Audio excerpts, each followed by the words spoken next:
Governments have been using a range of Orwellian mind control tricks during the coronavirus crisis. The slogans, the clapping and the symbols have been carefully used to enable the authorities to take control of our thinking.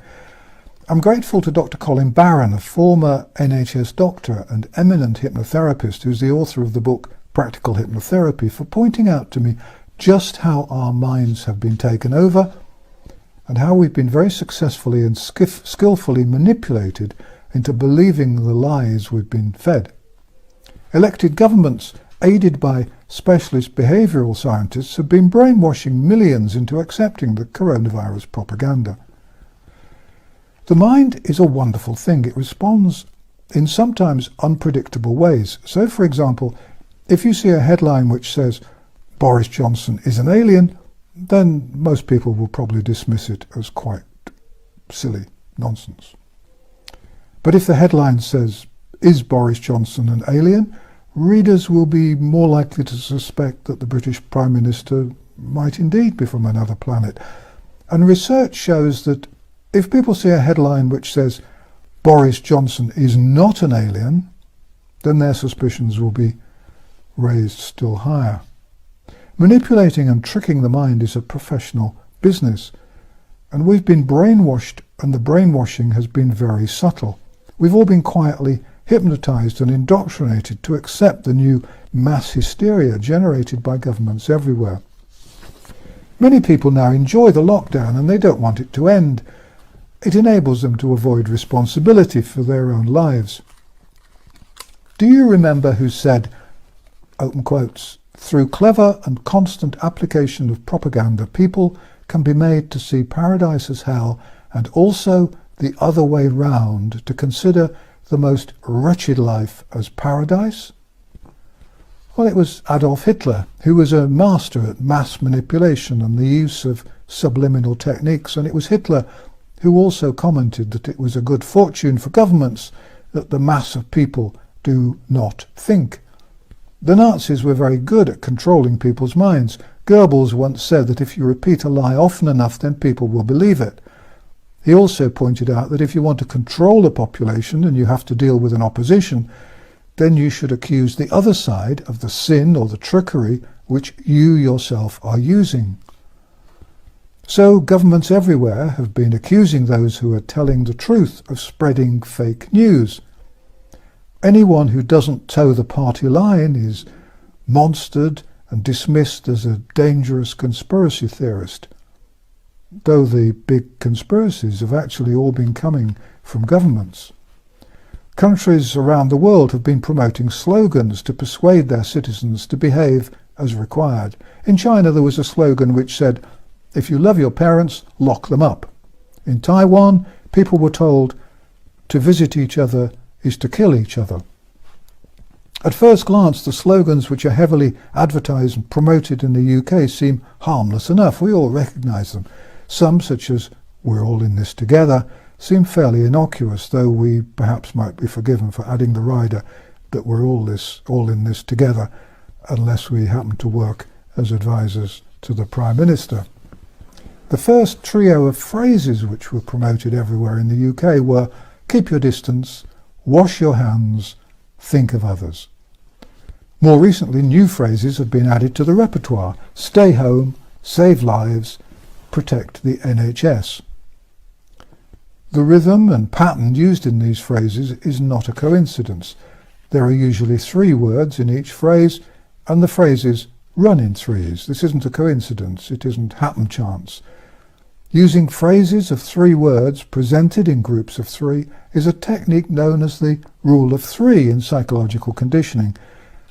And that's the reason for the 3 phrases with which we're all being bombarded. We're being trained and taught at the same time. It's behavioural psychology.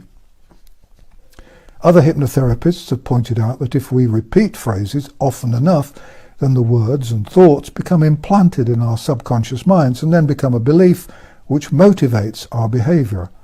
And so governments repeat slogans which become beliefs. It's called auto-suggestion, along the lines of "every day in every way I'm getting better and better." Hitler was also a believer that if a lie was repeated often enough, it would eventually be confused with the truth by the greater part of the population. People more readily fall victim to the big lie than the small lie, said Hitler, since it would never come into their heads to fabricate colossal untruths, and they would not believe that others could have the impudence to distort the truth so infamously. Hitler used these techniques to control and manipulate the German people and to persuade them to accept the evil things he wanted them to do. George Orwell, who invented Newspeak, also understood the importance of the triple three-word phrase. In 1984, his futuristic novel, which was written in 1948, Orwell invented the slogan, "War is peace, freedom is slavery, ignorance is strength." If you want a picture of the future, wrote Orwell, imagine a boot stamping on a human face forever. Power, he reminded us, is not a means, it is an end. Everything else that's been happening since February 2020 is part of the brainwashing process. And it's been noticeable that the instructions we've been given have been more like orders.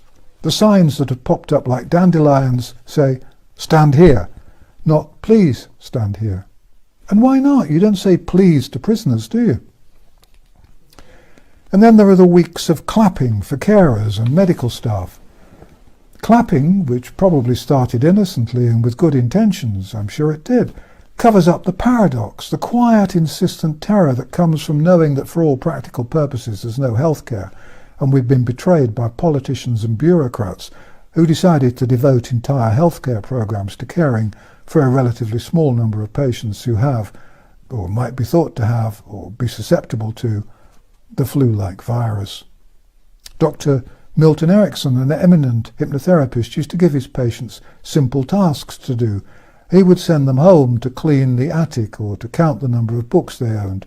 All this was done as part of the process of mind control. Telling people to stand on their doorsteps at 8 p.m. on Thursdays and to clap is a simple repetitive task which is part of the mass hypnosis. The clapping may have started out innocently, but it was quickly and enthusiastically promoted by the people who want to influence our lives. Persuading people to do what you want them to do is part of the hypnotherapy process. Getting people to clap was also important in that it made people believe in the danger of the coronavirus and the bravery of those working in healthcare.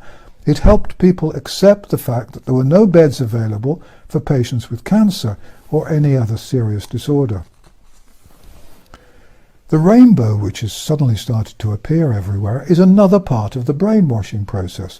Thousands have been so successfully brainwashed that they willingly take part in promoting the symbols and the slogans.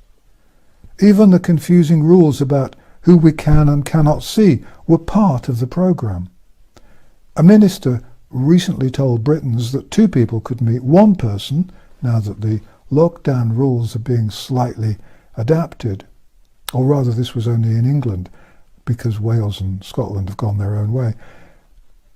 Told Britons, English people, that two people could meet one person, but that one person could not meet two people. It's so complicated and stupid that it's obvious contradictory nonsense, but it was nevertheless put forward as government policy.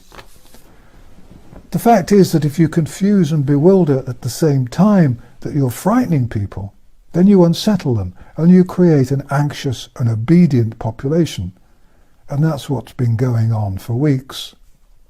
Bearing all this in mind, I've prepared my own triple phrase slogan, 3 words and 3 phrases.